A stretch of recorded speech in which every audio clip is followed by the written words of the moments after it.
부를 동경한 인어공주 순자래요. 껍데기만 차도녀. 경북 성주 시골 출신이고요. 상주를 떠난 적이 없대요. 너무 떠나고 싶은데 세상이 각박하고 무서워서 못 떠난대요. 그냥 작은 중소기업 사무실에서 격리나 뭐 이런 그냥 사무직이나 뭐 이런 일을 했겠죠. 지방 같은 경우는 정말 취업할 데가 없거든요. 취업할 데가 없어서 되게 아주 작은 사무실 뭐 이런 데에서 근무하는 케이스들이 훨씬 많죠. 일을 한다면. 그래서 사무실 같은 데서 일하다가 바로 결혼을 했고 26에 결혼을 했대요. 같은 학교 선배였던 전 남편, 그러니까 순자 친오빠하고 그 전 남편이 형님 동생 하던 사이였던 것 같아요. 그래서 이제 만나서 정에 이끌려서 결혼을 했는데 아이가 생기고 26에 결혼을 했다고 하고요. 2년 결혼 생활하고 이혼하고 지금 현재 중학교 2학년 아들과 살고 있다고 합니다. 보통 요렇게 결혼을 했다가 이혼을 했을 때 남자하고 여자가 결정적으로 다른 게 하나가 뭐냐면 결혼을 해서 아이가 생기잖아요. 그러면 뭐 100%는 아니고요. 거의 90% 이상은 여자가 양육권을 가져갑니다. 법정에서는 엄마하고 아이하고의 교감이 일단 더 먼저 있었을 거라고 생각을 하기 때문에 이혼하면 아이의 양육은 당연히 엄마다라고 그냥 공식이에요. 공식. 남편이 아무리 애를 내가 데리고 가고 싶어요 라고 해도 정말 재판으로 가지 않는 이상 재판으로 가더라도 아이는 엄마한테 양육권이 가지 아빠한테 양육권이 가는 경우가 거의 없습니다. 거의 없어요. 거의 90%는 여자한테 가요. 이 얘기를 듣고 나서 우리는 다시 한번 재혼을 하는 사람들을 다른 시선으로 봐야 돼요. 법정에서는 이혼할 때 아이를 애엄마한테 보내는데 지금 여기 나는 솔로에 나온 남자들 중에서 남자가 양육하는 케이스들이 꽤 있었단 말이에요. 사별 빼고. 그거는 여러 가지 추측할 수 있는데 한 가지는 여자가 정말 집안 살림을 진짜 너무너무 돌보지 않았거나 그래서 도저히 여자와 아이가 애착을 형성할 수 없을 만큼의 아주 심각한 사유가 있지 않고서는 웬만하면 여자한테 양육권이 가요. 어릴 때. 뭐 깐난쟁이 있잖아요. 막 자기 의사표현 못할 때. 그럴 때 가고요. 그리고 아이가 어느 정도 커서 의사표현이 명확할 때는 아이한테 물어는 봐요. 근데 기본 전제는 엄마가 양육한다라는 전제를 깔고 난 다음에 물어봐요. 너 아빠한테 갈래? 엄마한테 갈래? 이거 물어보더라도 엄마한테 당연히 가는 거지 라고 일단 편향된 시선으로 가 있는 상태에서 물어봐요. 그러면 그 상태에서도 애가 엄마랑 안 살래요? 아빠랑 살래요? 라고 만약에 대답했어도 요것 또한 엄마로서의 역할을 충분히 제대로 못하지 않고서는 웬만하면 이런 대답이 애들한테 안 나온다는 얘기예요. 아빠랑 살래요? 이런 대답 안 나온다는 얘기예요. 그래서 어떤 남자분들은 저희 결정사에 와서 미혼이어도 저는 재혼도 괜찮아요. 재혼 만날 수 있어요.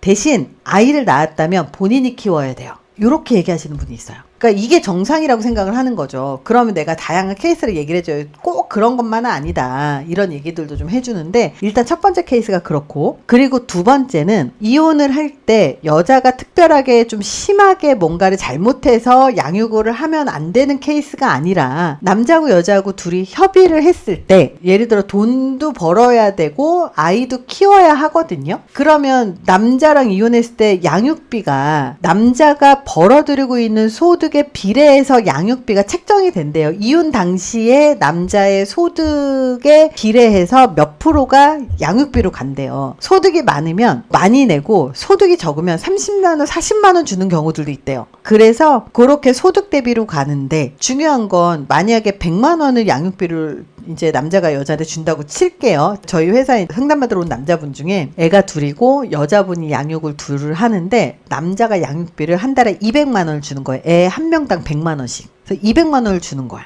그래서 제가 이제 그 남자분한테 내가 물어본 게 그럼 본인 생활은 돼요? 물어봤더니 혼자는 생활이 되지. 근데 재혼은 꿈꾸기는 어려운 거예요. 양육비를 주는 케이스라면 양육비가 예를 들어 3, 40만 원만 줘. 그러면 재혼하더라도 내 연봉이 한 5, 6천 되면 3, 40만 원 주고 내가 생활도 꾸리고 가정도 또 꾸리고 맞벌이 하면 이게 다 가능할 수도 있어요. 근데 만약에 2명인데 전 와이프가 양육을 해. 근데 200만 원 줘요. 그럼 월급쟁이가 월급 받아봤자 사실 뭐 1,000만 원, 2천만 원 받는 거 아니잖아요. 많이 벌어도 300만 원, 400만 원, 500만 원 이러잖아요. 그럼 200만 원 주고 나면 뭐 먹고 살 거야. 그래서 남자도 이혼하고 나면 양육비를 줘야 되는 것 때문에 경제적인 타격이 심해요. 근데 여자 입장에선 다시 바꿔서 볼게요. 여자 입장으로 이제 생각을 해보면 여자 같은 경우는 만약에 애를 둘을 키우는데 200만 원 받는다고 애하고 자기하고 생활비를 일하지 않고 아이 양육만 가능할까요? 불가능해요. 순자가 지금 아이가 임신하고 결혼생활 2년 만에 이혼했다고 하면 애 2살 때부터 3살 때부터 순자는 혼자 키운 거거든요. 애 엄마가 아이를 낳고 애를 케어를 해야 되는 시기가 있는데 최소 5년까지는 아이한테 묶여서 정말 아무것도 못해요. 근데 그건 남편이 있을 때 얘기고 남편이 없잖아요. 그러면 이 아이는 자기 혼자 내가 회사를 출근해서 퇴근할 때까지 10시간 정도를 혼자 3살짜리를 집에다 놔두고 출근할 수 있어요, 없어요? 출근하면 안 되죠. 왜? 얘한테 무슨 일이 벌어지면 안 되니까. 위험하고 안전을 챙겨야 되는 나이기 때문에 눈을 못 떼요. 애들 막 어떻게 사건 사고 생길까봐 눈을 뗄 수가 없어요. 그래서 아이를 케어를 하기 위해선 내가 정말 온전히 이 아이를 보던가 아니면 내가 돈을 벌러 나갔을 때 이 아이를 그 케어할 수 있는 사람을 쓰던가 아니면 부모님이 이 아이를 케어를 해주던가 셋 중에 하나는 돼야 돼요. 근데 만약에 여자가 양육을 하고 싶지만 내가 돈을 벌고 아무리 양육비를 줘도 채워지지 않으니까 내가 돈을 벌어야 되는데 이 아이를 케어해줄 만큼의 돈을 벌지를 못해. 막 돈을 많이 벌면 그래도 아줌마 쓰면 되는데 근데 우리 부모님이 이 아이를 케어해주는데 같이 케어해주지 못해. 그럼 어떻게 해야 되냐면 그 전 남편하고 둘이 상의를 해요. 상의를 해서 나도 내가 돈도 벌어야 되고 그리고 또 아이도 케어해야 되는데 우리 엄마 아빠는 아이를 케어해줄 수 없다. 그리고 나는 아이 케어할 수 있는 돈을 그만큼 벌지 못한다. 너네 집은 가능하니? 이제 이런 걸 물어봐서 남자네 집이 예를 들어서 시부모님이 아이를 케어를 할 수 있다 하면 여자가 양육권을 포기하고 남자가 키우게 돼요. 그러니까 여자가 돈을 벌어야 하니 양육은 현실적으로 상황상 못할 것 같아서 남편이 데리고 와서 부모님이랑 같이 살면서 애들을 케어를 하는 거죠. 이렇게 될 수밖에 없는 집들이 아주 많다. 그래서 무조건 이혼을 했다고 해서 이혼을 했는데 남자가 양육한다고 해서 여자가 무조건 다 잘못했다라는 시선으로 보면 안 된다라는 걸 얘기를 하기 위해서 요 사례를 설명을 해드리는 거예요. 그래서 여자의 잘못이 있거나 양육할 때 문제가 있었던 게 아닌데도 불구하고 이혼 후에 돈을 벌고 살아야 되기 때문에 이런 일들이 벌어진다. 그래서 이렇게 순자 같은 경우는 2살 때부터 본인이 케어를 했다라는 건 순자가 본인이 돈을 벌면서 아이 케어를 할 수 있는 이모님을 한 분 채용을 했다거나 그래서 아이를 케어를 하고 그러면서 지금까지 본인이 돈을 벌고 있다는 거거든요. 그러니까 양육하는 사람들은 진짜 대단한 사람들입니다. 진짜. 실제로 이게 재혼의 영역으로 들어가면 아이를 내가 양육을 하고 있으면 그때부터는 사실 난이도가 확 올라가는데 남자가 아이가 있는 경우하고 여자가 아이가 있는 경우하고 누가 더 재혼 확률이 높냐면 여자가 아이를 육아하는 경우가 재혼 확률이 훨씬 더 높습니다. 남자가 육아를 하는 케이스는 재혼 확률이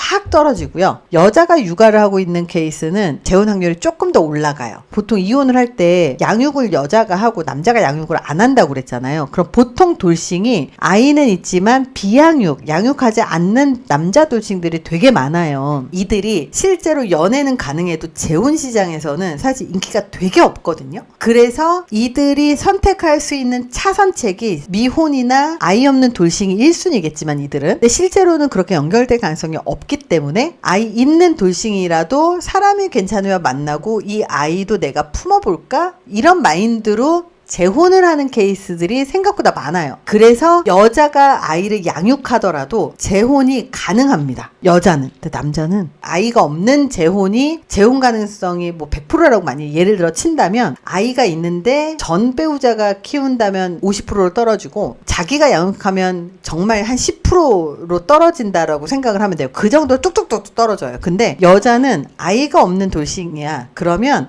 재혼 가능성이 100이라고 예를 치면 아이가 있는데 있는데 상대방 양육이야. 그럼 이 사람은 한 70%에서 80% 정도 되고요. 그리고 아이를 양육 중이면 한 50% 정도는 재혼 가능성이 있다는 거죠. 그래서 생각보다 여자는 아이를 데리고 있든 아이를 양육하지 않든 아이가 없든 재혼을 하는 게 좀 더 쉬워요. 근데 그 재혼이라고 하는 게 우리가 흔히 얘기하는 혼인신고를 한 재혼이 아니라 말 그대로 동거도 재혼은 재혼이잖아요. 언제든지 쉽게 헤어질 수 있는 동거 정도까지는 굉장히 쉽고, 그리고 동거를 어느 정도 해서 서로 삶이 나쁘지 않아, 부딪히지 않고 괜찮아, 그러면 정말 한참 뒤에 혼인신고합니다. 안 할 수 있으면 그마저도 안 해요. 그래서 재혼 같은 경우는 혼인신고를 안 한다. 그리고 순자 같은 경우는 26살에 혼전인신으로 남자랑 결혼을 했는데요. 본인이 양육 중인데 면접교섭이 전혀 없고 완전히 독방 양육이래요. 그러니까 면접교섭이 전혀 없다는 얘기가 이게 되게 의미심장한 거거든요. 면접교섭이 있다라는 거는 아이하고 상대방하고의 유대관계가 충분히 있었다라는 뜻이에요. 그래서 부모로서 책임을 진다라는 뜻이기도 하고, 아이하고 유대관계가 살면서도 충분히 있어서 굉장히 좋은 아버지였다, 굉장히 좋은 어머니였다, 이렇게 생각하면 돼요. 근데 면접 교섭이 없다는 얘기는 뭐냐면, 같이 생활을 할 때 아빠로서의 역할을 한 적이 없거나 역할이 미미했거나, 아니면 뭐 하다못해 뭔가 이유가 있어서 면접 교섭을 해서 만났을 때 뭔가 사건 사고가 일어날 것 같으면 이혼하면서 소송을 걸어서 면접 교섭 없게 법적으로 클로징을 해버려요. 그래서 애를 전혀 보고 싶지 않다는 뜻도 그 안에 있고요. 결혼 생활을 했을 때 아빠로서의 역할을 하지 않았다라는 뜻도 있어요. 지금 순자처럼 면접 교섭이 없는 경우는 양육비를 못 받는 경우들이 많습니다. 양육비 안 줘요, 남자들이. 물론 한꺼번에 나중에 한 20년 뒤에 한꺼번에 청구할 수도 있어요. 순자 같은 경우는 양육비 없이 자기가 아이를 온전히 자기가 벌어서 키우지 않았을까, 이런 생각이 좀 들었고요. 순자 같은 경우는 연애 경험이 없어요. 첫 남자하고 결혼을 했대요. 그래서 남자 보는 기준 자체가 없어요. 근데 이상형의 1순위가 뭐예요? 라고 했더니 순자가 외모가 1순위입니다 라고 답한 게, 연애를 안 해본 사람들이 가장 많이 하는 대답이 외모예요. 그래서 연애를 많이 한 사람이 이상형을 물어봤을 때 1순위는 돈이거든요. 연애 많이 한 사람들, 능력, 경제력이에요. 근데 연애를 안 해본 사람은 상대방의 외모만 봅니다. 딴 거 다 필요 없대요. 근데 순자가 외모가 1순위라고 얘기를 하잖아요. 현타를 많이 경험한 거야. 잘생긴 사람은 좋은데 막상 만나보면 잘생기면 인물값을 하더라고요 라고 얘기를 해요. 근데 남자가 인물 못생기고 돈도 없잖아요. 그럼 내가 항상 얘기하지, 꼴값 한다고.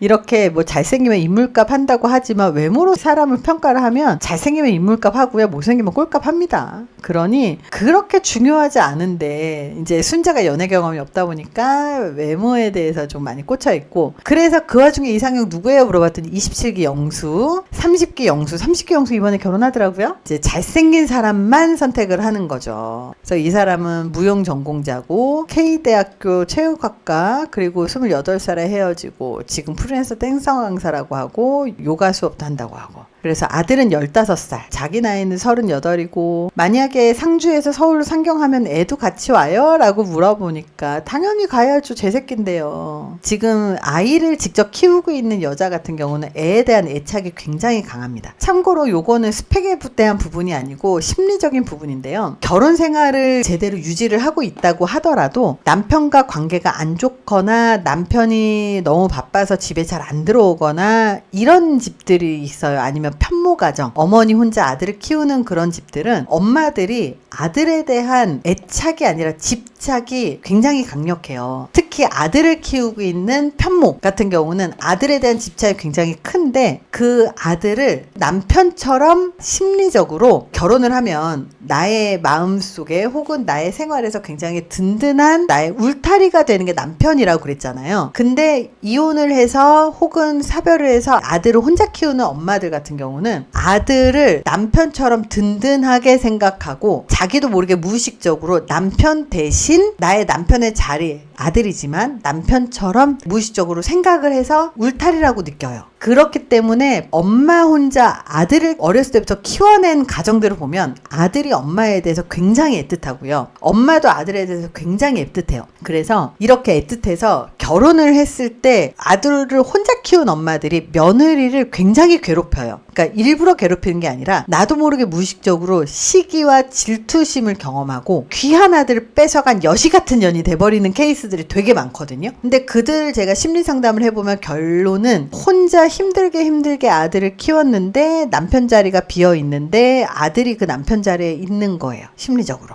울타리로서. 그래서 며느리를 굉장히 질투를 많이 합니다. 그리고 심리적으로 엄마하고 아들하고 굉장히 일반적인 가정보다 더 끈끈해서 편모 가정의 경우 아들이 엄마로부터 독립을 덜 하고 그리고 더 애틋하고 가족에 대한 개념이 결혼하면 와이프하고 내가 가족에 대한 개념이어야 되는데 이런 경우는 나하고 엄마가 가족이야 라고 사고의 독립이 안 되는 케이스들이 되게 많다는 거죠. 그래서 순자 같은 경우는 아들에 대한 집착이 지금 굉장히 높을 가능성이 되게 높고요. 아들을 키우고 있는 돌싱하고요. 딸을 키우고 있는 돌싱 이 둘 중에 누가 더 남자가 더 편하냐면 딸을 키우고 있는 돌싱 여자가 돌싱남한테 좀 편해요. 연애 상대로 아들 키우고 있는 돌싱 여자 같은 경우는 아들 자체가 되게 부담스러워요. 근데 남자가 재혼을 하려고 마음을 먹을 때 차라리 남자 아들이라도 갓난애기야. 그럼 어리면 괜찮아요. 내 자식으로 키울 수 있다라고 마음을 쉽게 먹어요. 그래서 여자가 만약에 재혼을 생각을 하면 애 다 키우고 가야지, 좀 더 키우고 가야지 이런 생각하지 말고 차라리 갓난쟁이일 때 결혼 생각하고 남자를 만나면 차라리 결혼을 빨리 할 수 있어요. 근데 지금 순자의 아들이 15살이면 이제 지금 청소년기에 들어갔단 말이에요. 생각해보시면 남자 입장에서 순자가 아무리 괜찮아도 아들이 15살이면 거의 성인과 맞먹는 키에 덩치에 목소리에 막 이래요. 그럼 언젠가는 같이 만나야 될 텐데 차라리 어리면 귀엽기라도 하지. 다 컸잖아요. 그러면 남자의 마음에 굉장히 부담이 되고 그 아들의 눈치를 보게 되는 거죠. 자기도 모르게. 그래서 딸 키우는 돌싱녀보다는 아들 키우는 돌싱녀가 조금